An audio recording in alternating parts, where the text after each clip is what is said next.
বাসায় যদি এইভাবে যে কোনো অনুষ্ঠানে কেক তৈরি করে নিতে পারেন তাহলে হাজার হাজার টাকা বেঁচে যাবে। আর আজকের এই কেকের রেসিপিটি আশা করছি আপনাদের খুবই উপকারে আসবে। চলুন তাহলে দেখে নিই। কেক তৈরি করতে আমি এখানে প্রথমে ময়দা, বেকিং পাউডার, বেকিং সোডা নিয়ে চেলে নিচ্ছি, যাতে ময়লা বা দানাদার কিছু থাকলে সেটা বের হয়ে যায়। চেলে নেওয়ার পর আমি একটু নেড়েচেড়ে মিশিয়ে নিচ্ছি ভালো মতো। মিশিয়ে নেওয়ার পর সরিয়ে রাখছি এক সাইডে, পরে এটা ব্যবহার করব। আর অন্য একটি বাটিতে নিয়ে নিলাম ডিমের সাদা অংশ 5টি। এখন বিট করে নিয়ে ফোম হওয়ার পর দিয়ে দিচ্ছি সামান্য লবণ। লবণ দিয়ে কয়েক সেকেন্ড বিট করে নিলাম। এখন দিয়ে দিচ্ছি পাউডার চিনি। আমি ব্লেন্ডারে পাউডার করে নিয়েছিলাম, সেখান থেকে আমি এখানে 1.5 কাপ পাউডার চিনি ব্যবহার করেছি। আপনারা যারা বেশি মিষ্টি খাবেন তারা 2 কাপও ব্যবহার করতে পারেন। 3 বারে আমি চিনিটা মিশিয়ে নিব। বিটারের স্পিড থাকবে কিন্তু মিডিয়ামে। 3 বারে মেশানোর কারণ হচ্ছে চিনিটা ভালোভাবে মেল্ট হবে। আর একবারে যদি দিয়ে দেন তাহলে চিনিটা পানি ছেড়ে দিবে, ডিমের মেলানটা অর্থাৎ ফোমি ভাবটা নষ্ট হয়ে যাবে। এখন দিয়ে দিচ্ছি ডিমের কুসুমগুলো, একটা একটা করে দিচ্ছি আর 4-5 সেকেন্ড করে বিট করে নিচ্ছি। বিটারের স্পিড কিন্তু মিডিয়ামে থাকবে। সবগুলো কুসুম দেওয়া হয়ে গেল।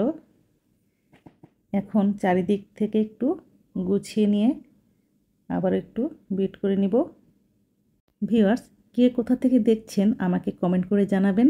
আর আমার রেসিপি ভালো লাগলে শেয়ার করবেন প্লিজ। বিট করা হয়ে গেছে। এখন আমি দিয়ে দিচ্ছি শুকনো উপকরণ। শুকনো উপকরণটা আমি 3 বারে দিব। আর সেই সাথে 1 কাপ দুধও 3 ভাগ করে দিয়ে দিব।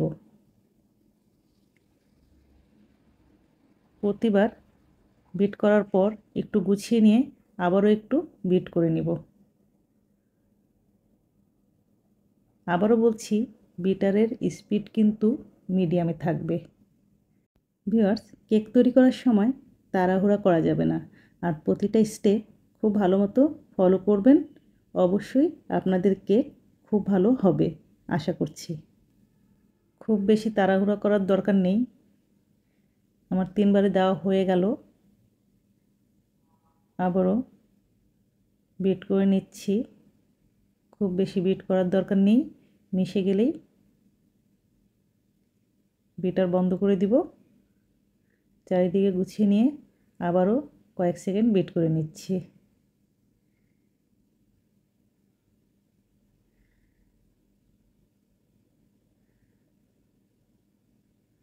বিট করা হয়ে গেল। এখন দিয়ে দিচ্ছি ভিনেগার, ভ্যানিলা এসেন্স আর তেল। এগুলা দিয়ে আমি প্রথমে 5 সেকেন্ড বিট করে নিব। তারপরে গুছিয়ে নেওয়ার পর আরও 5 সেকেন্ড বিট করে নিব। 10 সেকেন্ডের বেশি কিন্তু তেল দেওয়ার পর বিট করা যাবে না, তাহলে কিন্তু কেকটা ফুলে চুপসে যাবে। বিট করা হয়ে গেছে। দেখুন ব্যাটার এরকম ঘনত্বের হয়েছে। এখন আমি 7 ইঞ্চির 2টা রাউন্ড মোল্ডে ব্যাটারটা ঢেলে নিয়েছি এবং একটু ট্যাপ করে নিয়েছি। আমি চুলায় করে নিয়েছি, আপনারা ওভেনেও করতে পারেন। আমি টাইমিংটাও দিয়ে দিয়েছি, আশা করি বুঝতে পারবেন। দেখুন কি নরম হয়েছে। 40 থেকে 50 মিনিট লাগবে। খুবই সুন্দর হয়েছে। এখন আমি একটি কেক নিয়ে 3টি লেয়ারে কেটে নিয়েছি। আজকে আমি একটি কেক আপনাদেরকে ডেকোরেশন করে দেখাচ্ছি। প্রতিটা লেয়ারে আমি দুধ, চিনি দিয়ে একটা মিল্ক সিরাপ তৈরি করে নিয়ে দিচ্ছি, তারপরে ক্রিম দিয়ে তার উপরে আরেকটা লেয়ার দিয়ে দিচ্ছি। এইভাবে 3টা লেয়ারই আমি কমপ্লিট করব। মিল্ক সিরাপ কিংবা সুগার সিরাপ কিংবা চকলেট সিরাপ দিলে কেকটা 5-7 দিন পর্যন্ত সফট থাকবে, খেতে খুবই টেস্টি হবে। ক্রিম লাগানোর পর আমি এই কেকটাকে 30 মিনিটের জন্য ফ্রিজের নর্মাল চেম্বারে রেখে দিব। তারপর বের করে ডেকোরেশন করে নিব। 30 মিনিট পর বের করে নিয়ে আমি আমার পছন্দ মতো ডেকোরেশন করে নিচ্ছি। আপনারাও আপনাদের পছন্দ মতো যে উদ্দেশ্যে কেকটা তৈরি করেছেন সে অনুযায়ী কেকটাকে ডেকোরেশন করে নেবেন। আমি অ্যানিভার্সারির উদ্দেশ্যে কেকটা তৈরি করেছি, ওই জন্য লিখেছি হ্যাপি অ্যানিভার্সারি। বার্থডের জন্য যদি করেন তাহলে হ্যাপি বার্থডে লিখবেন। আপনাদের পছন্দ মতো সাজিয়ে যে কোনো লেখা লিখে নিতে পারেন। আমি খুবই নর্মাল একটি ডেকোরেশন করছি। ভিউয়ার্স, কোনো কোশ্চেন থাকলে আমাকে কমেন্টে জানাবেন। আর আমার রেসিপিগুলো যদি পছন্দ হয় অবশ্যই একটা লাইক দিবেন আর আমার চ্যানেলটিকে সাবস্ক্রাইব করে দিবেন।